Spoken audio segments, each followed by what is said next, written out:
સૌથી પહેલા મારી અહીંયા ગાડી જેટલા પણ લોકો ઊભા છે એ બધાને નમ્ર વિનંતી કે તમે બધા શાંતિથી બેસી જાઓ તો મને પણ બોલવાની મજા આવશે, તમને પણ સાંભળવાની મજા આવશે, જે રોડ ઉપર ઊભા છે એ લોકોને પણ શાંતિથી સંભળાશે।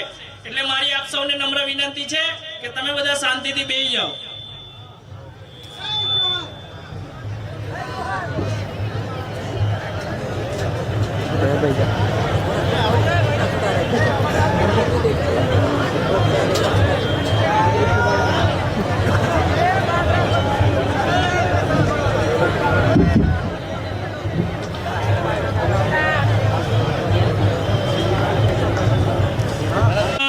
एकमात्र एवो समुदाय के जेने विश्व आदिवासी दिवस मतलब एक स्पेशल दिवस फाळववामां आव्यो। एक समाजना आपणे बधा पेटे पाकेला अहींया भेगा थयेला अने आजे हळी मळीने नाचवा जवाना कूदवा जवाना बधुं करवाना। आप सौने विश्व आदिवासी दिवसनी आदिवासी युवा समिति तरफथी खूब खूब शुभकामनाओं। अने જ્યારે વિશ્વએ નક્કી કર્યું કે ભાઈ આદિવાસી દિવસ ઉજવવો જોઈએ એ માત્ર ને માત્ર એટલા માટે કે આ દુનિયાને બચાવવું હોય તો એકમાત્ર એવો સમુદાય છે કે જે સમુદાયને સાચવીએ તો આ વિશ્વનું પર્યાવરણ જળવાઈ રહે અને આ પૃથ્વી ટકી રહે। આપણને દિવસ આપ્યો એ આપણી જેવા માણસોની લીધે નથી આપેલો। આજે આપણી જેવા બે હાથના બે પગના અને એક માથાના આખી દુનિયામાં અલગ અલગ નાતના અલગ અલગ જાતના અલગ અલગ ધર્મના લોકો રહેલા છે, પણ આદિવાસીને દિવસ આપવાનું કારણ એકમાત્ર એટલું હતું કે આદિવાસીની અંદર જે પ્રકૃતિને સાચવવાની, જે ન્યાય કરવાની અને ન્યાય કાયદો કરવાની જે ક્ષમતા અને જે નિખાલસતા આપણા સમાજ જોડે હતી હાલ નથી। એ નિખાલસતાના કારણે આપણને વિશ્વ આદિવાસી દિવસ તરીકે સંયુક્ત રાષ્ટ્રએ આખી દુનિયાના બધા દેશો ભેગા થઈને આપણને આ દિવસ આપ્યો હતો। મેં કીધું એમ કે પહેલા હતો એ નિખાલસતા હતી, ન્યાય કરવાની આપણામાં ક્ષમતા હતી, આજે નથી। કેમ નથી? આજે રાજકીય આગેવાનો બેસેલા છે, સામાજિક આગેવાનો બેસેલા છે ને સર્વ સમાજ બેહેલો છે। આગેવાન કોઈ મોટો નથી, પણ આજે આ વાત એટલા માટે કરવામાં આવે છે કારણ કે વર્ષો જૂની આપણી જે પરંપરા હતી પંચની પરંપરા, આજે અહીંયા ગાડી પંચ જ બેહેલી છે। વર્ષો જૂની જ્યારે આ બધા પાઘડી હકીકત તો આદિવાસી આ બધા ડાહલા છે ને પાઘડી છે, બાકી આપણે બધા ભણી બેહેલા આદિવાસીઓ છે, સર્ટિફિકેટ વાળા આદિવાસીઓ છે, બીજું આપણી અંદર આદિવાસીયત રહેલી નથી। આદિવાસી ઓળખાતો તો એની આદિવાસીયત માટે। આદિવાસીયત કોને કહેવાય? આદિવાસીયત એટલે ભોળાપણું, નિખાલસપણું, ન્યાય કામ કરવા વાળો, કોઈનું ખોટું ના ઈચ્છે કોઈનું ખરાબ ના ઈચ્છે, એ આપણી આદિવાસીયત હતી। વર્ષો પહેલા જ્યારે પંચો બેસતી, કોઈ નિરાકરણ કરવા માટે બેસતી, ત્યારે પંચની અંદર આપણું બાળક પણ ખોટું હોય તો પણ તેને પંચમાં કબૂલીને જે તે દંડ પંચ નક્કી કરે આપી દેતા હતા। આજે છે? આજે નહીં। ઘણા બધા કિસ્સાઓ મેં દેખેલા છે, જે કિસ્સાઓની અંદર તમે જોતા હશો કે આપણું જ બાળક ખોટું હોય છતાં પણ આપણે આપણા બાળકનું ખેંચીએ અને ખોટી રીતે આપણા દાવાના નિકાલો થઈ રહ્યા છે। તો આ સુધારવાની જવાબદારી રાજકીય આગેવાનોની પણ ખરી, સામાજિક આગેવાનોની પણ ખરી, વત્તા સૌથી મોટી આ જવાબદારી આપણા સમાજની છે। આપણું પંચ જ્યારે બેસે, પંચ એટલે ખાલી નામનું પંચ નહીં ભાઈ, આ આખી પૃથ્વી જે પંચ તત્વોથી બનેલી છે અને આપણી દેશી ભાષામાં કહું તો 5 દેવળાઈ, એ દેવળાઈની સાક્ષીની અંદર આપણે લોકો ન્યાય કરતા હતા। આજે દેવળાઈ તો બેહે છે પંચના નામે, પણ ન્યાય નહીં થતો તો આપણે આદિવાસી કહેવાઈએ કે ના કહેવાઈએ? આજે સરપંચો હોય, રાજકીય આગેવાનો હોય, બધા લોકોને જ્યારે આવી પંચો બેહે, હું કોઈનો વિરોધ નથી કરતો, પણ જે ખામી છે, આજે સમાજ ભેગો થયો છે તો હારું તો પછી બોલીએ, પહેલા ખામી પર કામ કરવાની જરૂર છે। કેમ કે જેમ જેમ ખામીઓ આપણે આપણી ઓળખીશું એમ ખામીઓ પર કામ કરીશું તો સમાજની અંદર તેનો સારો સંદેશો જશે અને સકારાત્મકતા આવશે અને સમાજ આગળ વધશે। આજે આપણે પંચો બેહે, પંચોની અંદર ખોટાનું સાચું થાય ને સાચાનું ખોટું થાય, એની અંદર મેં બી જવાબદાર, રાજકીય આગેવાનો બી જવાબદાર, સામાજિક આગેવાનો બી જવાબદાર ને તમે બધા બી જવાબદાર। તો આપણે આજે ખાલી હું નાચવા કૂદવા માટે ભેગા થવાનું? આપણે જ્યાં સુધી ન્યાય ના કરી શકતા હોય, ન્યાય કરવા વાળી આદિવાસીયત હતી, આદિવાસીયત આજે આપણી અંદર રહેલી નથી. આ ભોળાપણું આપણે ગુમાવી દીધું, સત્યના માર્ગે ચાલવાનું આપણે ગુમાવી દીધું અને સત્યના માર્ગ છોડ્યા ને આપણે આજે માત્ર ને માત્ર નામના આદિવાસી રહેલા છે. એનું પરિબળ તમે જોવા જાવ તો આપણી અંદર રહેલો અહંકાર ઉભો થઈ ગયો કે ભાઈ હું કરું એ સાચું, ભાઈ તું કરે એ સાચું નહીં. સમાજના પંચમાં બેહીને જે નક્કી થાય એ સાચું કરે એ જ સાચું. બીજી બધી જે વાત થાય કે ભાઈ આ સાચું પેલું ખોટું, એ વાત યોગ્ય નથી. આ વાત સમાજે જાણવાની જરૂર છે ને સમજવાની જરૂર છે. આજે 3 વર્ષમાં તમે જોયું હશે કે આદિવાસી યુવા સમિતિ ઊભી થઈ, ઘણા બધા કામો કર્યા, સમાજ માટે લડ્યા, ક્યાંક અવરોધો ઉભા થયા, ક્યાંક રાજકીય આગેવાનો જોડે આપણા ઘર્ષણો થયા, રાજકીય આગેવાનો સાથે ઘર્ષણ થયા. મેં કીધું સહેલું કાગો કે વિદલું લુકતું એમ, પણ જ્યારે વાત આવી કે ભાઈ સમાજને આપણે ભેગા કરીએ, ત્યારે મેં મારો અહંકાર મેક્યો ને છેલ્લું કાકા એનો અહંકાર મેક્યો. તો મેં તો કદાચ ના મેકી શકતો કારણ કે મેં રાજકીય શું નહીં, પણ છેલ્લું કાકા એનું આગે અભિમાન મેક્યું તો એકવાર છેલ્લું કાકા માટે બી તાલીઓ થઈ જાય. ભાઈ આદિવાસીયત શીખવાડે છે કે ખોટું થાય તો વિરોધ કરો, સાચું કોઈ કરે આપણો દુશ્મન હોય તો પણ એને વધાવી લેવાનો. છેલ્લું કાકો તો આપણો વિરોધી હતો, દુશ્મન તો ન તો ગમે એવો મારા સમાજનો. સાચી વાત કે ખોટી વાત? આજે મારો ને તમારો વિખવાદ હોય ને હું એમ કહું કે તમે ને હું હોવો જોઈએ તો એ વાત ખોટી છે. સમાજથી મોટું કોઈ નથી, સમાજ સર્વોપરી રહેલો છે. અને આ 3 વર્ષની અંદર જ્યારે આપણે લોકો ભેગા થયા એનો એક તમને દાખલો આપું. આપણને કોઈ નથી બીક લાગતી નહીં, આપણે કોઈ રાજકીય પાર્ટીમાં જોડાવાના નહીં, એ આમ આદમી હોય, કોંગ્રેસ હોય કે ભાજપ હોય.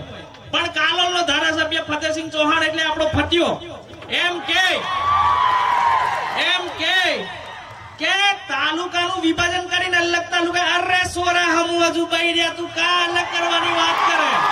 હાસી વાત કે ખોટી વાત?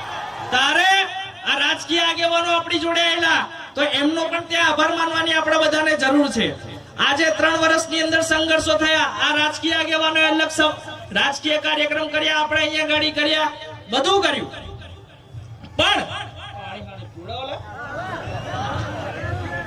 પણ આદિવાસી યુવા સમિતિની જીત તમે કહો કે ના કહો, પણ સમાજની એક મોટી જીત થયેલી છે કે વર્ષો સુધી એવું ચાલતું હતું. હું કોઈનો વ્યક્તિગત વિરોધ નથી કરતો, પણ એક રાજકીય પરિબળ અને એક સામાજિક પરિબળ, અત્યાર સુધી રાજકીય પરિબળ એ મજબૂત હતું અને હું તો એમ કહું છું કે સમાજના આશીર્વાદથી મજબૂત રહ્યો. પણ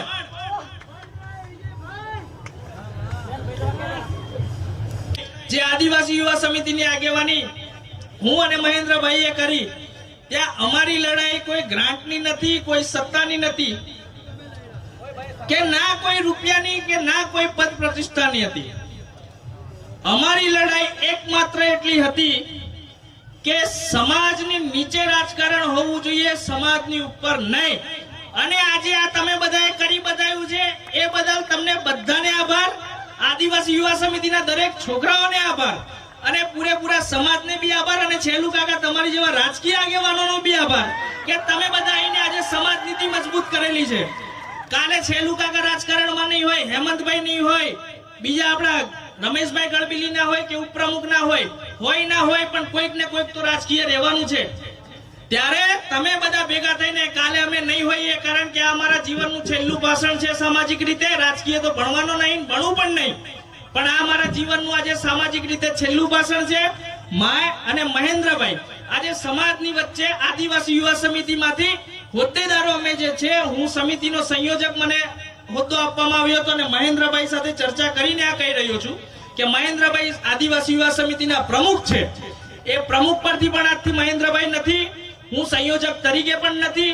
અહીંયાથી અમે માત્ર ને માત્ર આદિવાસી યુવા સમિતિના સામાન્ય કાર્યકર્તા હોઈશું. જ્યાં અમે સમિતિ કે અને સમિતિ જે આયોજન કરે એ આયોજનમાં અમારી નાની મોટી ભાગીદારી હશે, પણ જે આગેવાની લેતા હતા એ આગેવાનોમાં હવે અમારું નામ નહીં હોય. અને આવનારા દિવસોની અંદર પ્રમુખની ને અન્ય હોદ્દેદારોની પણ વડની કોર કમિટી દ્વારા નક્કી કરવામાં આવશે, ત્યારે તમને બધાને એ વસ્તુની જાણ થઈ જશે. પણ અમે હોઈએ કે ના હોઈએ, આદિવાસી યુવા સમિતિ હશે કે કાલ ઉઠીને કોઈ ના હોય રાજકીય મરી જાય, હું મરી જાઉં, બધા આગેવાનો મરી જઈએ, પણ તમે તમારા છોરાઓને કહેતા જજો કે રાજકારણથી મોટું સમાજ છે, સમાજ જ મોટું રહેવું જોઈએ, રાજકારણ નહીં. આજે અહીંયા ગાડીથી વાત કરી, રાજકીય આગેવાનો બેલા છે, તમે બધા મારા છો એમ ચૈતર વસાવા બીમારો છે. આજે એ બાબતે હું અહીંયા ગાડીથી સ્પષ્ટ આવીને કહેવા માંગુ છું કે આદિવાસી યુવા સમિતિ જ્યારથી ચૈતરભાઈને ઓળખે છે ત્યારથી આજ દિન ઘડી સુધી કાલ ઉઠીને ચૈતરભાઈ છૂટે, આમ આદમી મારે, કોંગ્રેસ મારે, ભાજપ મારે, એ અમારો વિષય નથી, પણ જે માણસ આદિવાસી સમાજનો કોઈ નેતા જ્યારે ચૈતરભાઈ વસાવા હાલ જેવા કામ કરે છે એવા કામ જેને પણ કરતા હશે એને વ્યક્તિગત રીતે વિજય રાઠવા જેવાઓનું ખુલ્લું સમર્થન હશે, છે અને રહેશે. વધારે આજે વાત લાંબી નહીં કરવી, કારણ કે તમે બધા બેહી થાકી ગયેલા છો અને પબ્લિક હજુ આવે છે, અમુકને પાણી હોય પૂરું થઈ ગયું, એટલે આજે વધારે વાત લાંબી નહીં કરવી. પણ મેં તમને બધાને છેલ્લા જતા જતા મારા સમિતિના છોકરાઓ છે એમને કહેવા માંગીશ કે કાલે હું ના હોઉં, મહેન્દ્રભાઈ ના હોય સમિતિની આગેવાનીમાં, પણ તમે જે તમારી લડાઈ ગ્રામ્ય લેવલે ચાલુ રાખેલી હોય કે તાલુકા લેવલે ચાલુ રાખેલી હોય, એ તાલુકા લેવલે કે ગ્રામ્ય લેવલે તમે તમારી રીતે લડતા રહેજો. એવું કઈ જરૂર નથી કે ભાઈ વિજય રાઠવા નથી તો અમે હારી જઈશું. વિજય રાઠવાએ સહારો લીધેલો કુદરતનો, એ કુદરતનો સહારો લઈને ન્યાયની સાક્ષીમાં તમે કામ કરજો. વિજય રાઠવા આવે ના આવે, કુદરત તમારા પડખે બેહેલો છે, 3 વર્ષના અનુભવથી ગેરંટી હાથે કહું છું. એટલે તમે તમારા ગામની અંદર જે કામ કરતા હોય એ કરતા રહેજો. ને અહીંયા આગળ રાજકીય આગેવાનો વડીલો રહેલા છે એમને પણ કહેવા માંગુ છું કે તમારી જેવા કદાચ ના બોલતા હોય પણ પેલી કહેવત પ્રમાણે ચા કરતા કેટલી વધારે ગરમ, એમ તમારી આખડે પકડે હોય એ અમારા સોરાઓને વિતાડે તો એ કહી દેજો તમે કે એવા વિતાડવાનું બંધ કરી દે. બાકી 3 વર્ષનો વિજય રાઠવાનો મહેન્દ્રભાઈનો એક અનુભવ રહેલો છે, સામે ફતેહસિંહ જેવો હોય, મેદાને પડેલો કોઈ દર હારીને નહીં આવેલો આ વિજય રાઠવા. કાલ ઉઠીને મારે મારા છોકરાઓ માટે ના આવવું પડે એની જવાબદારી આજે તમને રાજકીય આગેવાનોને પ્રેમથી, વિનમ્રતાથી હું અહીંયા ગાડીથી તમને સોંપીને જાઉં છું. એની કાળજી તમે લોકો રાખો એની મેં તમને વિનંતી કરું છું કે પછી તમે એને જે રીતે લો એનો મારે કોઈ વાંધો નથી, પણ હું કહું છું વિનમ્રતાની સાથે. બીજી વાત, આજે સમાજ આટલો મોટો ભેગો થયેલો છે, તમે લોકો દેખો કે ભાઈ કોઈ કે ભાજપ, કોઈ કે કોંગ્રેસ, કોઈ કે આમ આદમી, તમારી ભૂલ આ પડે છે કે તમે પાર્ટીને સમર્થન કરો છો, પાર્ટી દેખીને વિરોધ કરો. અમે દેખેલા છે, હું તો અહીંથી જાહેરથી કહેવા વાળો માણસ છું કે ભાજપનું આંદોલન સમર્થન કરવા વાળા બી દેખેલા છે, આમ આદમીને બી આંદોલન સમર્થન કરતા દેખેલો છે અને કોંગ્રેસનું સમર્થન દેખેલો છે, બધાના વિરોધ બી તમે આંદોલન કરો છો. એ રીતે તમે ક્યારેય યોગ્ય પ્રતિનિધિ નહીં ચૂંટી શકો. તમારે જ્યારે તમારો નેતા દેખવો હોય તો નેતા કેવો છે એ દેખો, પાર્ટી પછી દેખજો. આજે હું તમને કહું, આ બધા આગેવાનો છે, ભવિષ્યમાં કોણ લડશે કોણ નહીં, પણ હું તમને કહું મારો ખરો મિત્ર એટલે મારો મહેન્દ્ર, આ સમિતિનો પ્રમુખ, આજે 3 વર્ષમાં કામ કર્યા છે. એવું કે લોકો કે વિદ્વાન ધારાસભ્ય બનાવો, આપણું ચૂંટણી કાઢે નહીં, કઢાઈએ નહીં, કદાચ કાલુથી દંડ બંધ ફટકારે સરકાર તે કદાચ કઢાવું, બાકી મારે કોઈ ચૂંટણી લડવી નથી. અહીંયા ગાડીથી અમારો છેલ્લો કાર્યક્રમ છે. પણ આજે મને એમ કે ભાઈ વિજય જેવો ધારાસભ્ય બનવો જોઈએ, મને નામ આપી દીધું ગોગંબાની અંદર ગોગંબાનો કિંગ. હું કિંગ નહીં ભાઈ, કિંગ જો ખરેખર છે ને તો એ મારો પ્રમુખ મહેન્દ્ર છે.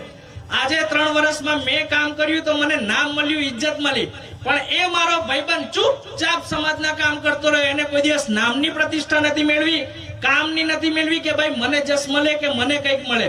આજ સુધી એ મહેન્દ્રએ નહીં લીધું. તો મહેન્દ્ર, આજ લગીન તને સામે કદાચ કીધું કે ના કીધું, એ સામે તને ગાળો આલેલી છે બરાબર, પણ આજે આખા સમાજ સામે કહું કે તું મારો ખરો મિત્ર ને આખી જિંદગી તું મારો પ્રમુખ રહીશ, અને તારો ખૂબ ખૂબ આભાર. તમારે નેતા પકડવો હોય, મહેન્દ્ર મારો ભાઈબંધ છે ને અમે બીજા 3 જણા છે, અમે 5 જણા કંઈક ને કંઈક ગુથા કરતા નહીં, અમે 5 જણા જે પણ નિર્ણય લઈએ જોડે લઈએ છે. તો મહેન્દ્રનો બી નિર્ણય લીધો છે, હું તો ચૂંટણી નથી લડવાનો, પણ મહેન્દ્રને બી હું નહીં લડાવું. પણ તમારે તમારો નેતા શોધવો હોય તો એ મહેન્દ્ર જેવો નેતા હોવો જોઈએ, જે છે ને ખાવાનું છોડીને, નાવાનું છોડીને પોલીસ સ્ટેશનની બહાર ઉભો હોય, તમારા જેવા લોકો માટે મદદે ઉભો રહેલો હોય. તમારો નેતા એવો હોવો જોઈએ જે ગ્રાઉન્ડ ઉપર કામ કરતો હોવો જોઈએ, ભાષણોથી કામ કરે એવો નેતા તમારો ના હોવો જોઈએ. તમારો નેતા એવો હોવો જોઈએ કે તમને કંઈક તકલીફ પડે તો તમે બોલાવવા ના જાઓ, એ પહેલા આવી જાય, એનું નામ નેતા છે. એવો નેતા જ્યારે હશે ત્યારે તમે રાજકીય રીતે આગળ વધી શકશો, ત્યાં સુધી આ સમાજ રાજકીય રીતે આગળ નહીં વધી શકે ને નહીં વધી શકે. આજે ચૈતરભાઈ છે, આનંદભાઈ પટેલ છે, આવા ઘણા બધા લોકો, અને મેં તો ચોખ્ખું કહું, મને તો મનસુખ વસાવા બી ગમે. ગઈકાલે રાતે જેનું BBC માં ઇન્ટરવ્યુ આવ્યું, ચોખ્ખું કે મનરેગામે થાય જ છે કૌભાંડ. હા શું તે બોલે છે ભાઈઓ? તો એવા નેતા, હું પક્ષ પાર્ટી પર જતો નથી, પણ તમે તમારા એવા નેતા પકડો જે તમારા જેવા ગરીબ અને આખા સમાજને ગરીબ જેવા લોકો માટે અવાજ ઉઠાવે, એવો તમારો નેતા હોવો જોઈએ. ઘણા બધા મુદ્દે અહીંયા ગાડી વાત થઈ, રાજકીય ક્ષેત્રે વાત થઈ, સરકારી યોજનાઓ વિશે વાત થઈ, કેટલાક અન્યાયો વિશે વાત થઈ. ચોક્કસપણે ઘોઘંબા તાલુકામાં ઘણી બધા એવા અન્યાયો થઈ રહ્યા છે.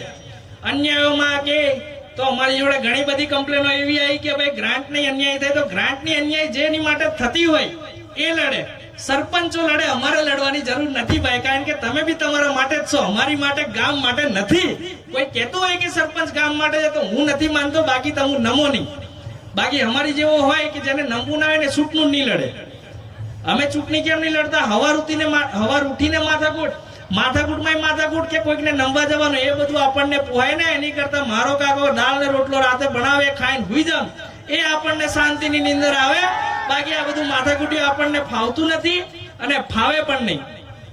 કહેવાની વાત એવી છે કે કોઈ ખોટું ના લગાડતા. આજે જ્યારે ખામીઓ પર વાત કરવાની જરૂર છે, આજે આખો સમાજ ભેગો થયેલો છે, અને આ રીતે જ્યારે સમાજ ભેગો થયેલો હોય, ત્યારના આપણા ભિલોટના નીરુબેન, અમારા પાલ્લા ગામના જ છે, એમને કીધું કે ભાઈ મહિલાઓની પણ ભાગીદારી હોવી જોઈએ. ચોક્કસ બેન, મહિલાઓની ભાગીદારી હોવી જોઈએ. વર્ષો જૂની આપણી પરંપરા રહેલી છે કે ઘરની બહારનો સમાજ પુરુષ સાચવ્યો તો ઘર છે ને એ મહિલાએ સાચવ્યું.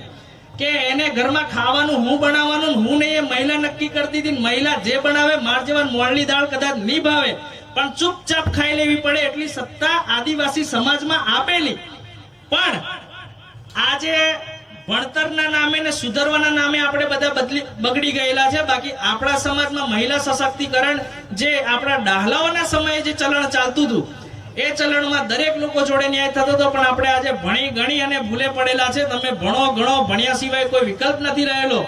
ભણ્યા સિવાય તમારું જીવનનો ઉદ્ધાર નહીં થાય. હું પણ સ્વીકારું છું, પણ એનો મતલબ એવો નથી થતો કે આપણે ભણી લીધું એટલે સુધરી જવાનું. સુધરી જવાના નામે બગડેલા છે આપણે કે ભાઈ આદિવાસીઓ માટીના મેલા, મતલબ મેલા ઉંગળતા નહીં. તો ભાઈ હાચી વાત, અમે નહીં ઉંગળતા. કેમ નહીં ઉંગળતા? તો તમે જોવા આવો, અમારે ડુંગરિયાળ વિસ્તાર છે ભાઈ, અમારે પાણીની તકલીફ છે. આજે તો બોરો આવી ગયા તો કંઈક થોડું ઘણું સારું છે. બાકી પહેલા બોરો નતા, કુવેથી અમારે પાણી લાવવું પડતેલું. એ બધી માથાકૂટમાં અમે નતા પડતા, એટલે હવાર ઉઠીને છે ને અમે જતા રહેતેલા અને ઉંગળતા નતા. કહેવાનો મતલબ એવો છે કે આપણો સંઘર્ષ પહેલેથી રહેલો છે અને આગળ પણ રહેશે આદિવાસી સમાજનો. પણ આદિવાસી સમાજ જીતી શકે છે. જીતવા માટે તમારે કોઈ વસ્તુની જરૂર નથી. હું મારા 3 વર્ષના અનુભવથી કહું છું, અને જો મારું તમે સૂત્ર પકડો તો હું તમને ગેરંટી મારીને કહું છું કે તમે કોઈ જગ્યાએ પાછા પડો નહીં. તમારે બુદ્ધિથી મોટું થવાની જરૂર છે. આપણા સમાજમાં સમજણ ઓછી છે. તમે સાચું ખોટું પરખી શકતા નથી, એટલા માટે તમે પાછળ છો. એટલા માટે વડીલો એ બધું આવે, એમની તો રિટાયર્ડની ઉંમર થઈ ગઈ, પણ યુવાઓને અને આદિવાસી યુવા સમિતિના છોકરાઓને હું કહેવા માંગીશ કે તમે તમારી બુદ્ધિને મજબૂત કરો, તમારી સમજણને મજબૂત કરો. અને જ્યારે તમારી સમજણ મજબૂત થશે, ચોક્કસપણે તમારો વિજય થશે. એમાં કોઈ શંકાને સ્થાન નથી, કારણ કે સત્ય શાશ્વત છે અને આ વિજય નિશ્ચિત છે. હું કીધું એટલે ફાઇનલ, એની હું જવાબદારી લઉં છું, હું ગેરંટી આપું છું. આ સાથે જ મારે અહીંયા ગાડીથી વાણીને વિરામ આપું છું. ફરી એકવાર કહી દઉં કે આજથી આ અમારો છેલ્લો કાર્યક્રમ છે સામાજિક રીતે. અમે અહીંયા ગાડીથી સામાજિક આગેવાનો હવે નથી. અમે માત્ર ને માત્ર આદિવાસી યુવા સમિતિની અંદર હું અને મહેન્દ્રભાઈ અને વાંકોડનો મારો વિજય રાઠોડ કહેવામાં આવે છે, અજીત કોયાભાઈ, અમે 3 જણા આજથી સમિતિના આગેવાનો નથી કે કોઈ હોદ્દાઓ પર નથી. માત્ર ને માત્ર અમે લોકો સામાન્ય કાર્યકર્તા છે. અને હવે અહીંયાથી આપણી રેલી ચાલુ થાય તો આજે રક્ષાબંધન છે, આદિવાસીનો નિયમ છે, નડે એને હણે અને જે ના નડે એને લઈને ચાલે. આજે રક્ષાબંધનના લઈને ઘણી બધો ટ્રાફિક આજે બજારની અંદર હશે ને ઘણા બધા વેપારીઓ આપણી જેવા ગરીબ બાર સ્ટોલ નાખીને રક્ષાબંધનની રાખડીઓ વેચે છે. તો આપણે બજારની અંદર જઈએ ત્યારે કોઈને તકલીફ ના થાય એ રીતે શાંતિથી આપણે બધા રેલી પૂરી કરવાની છે. તમે બધા તમારો ખ્યાલ રાખજો. રામ રામ, અલવિદા.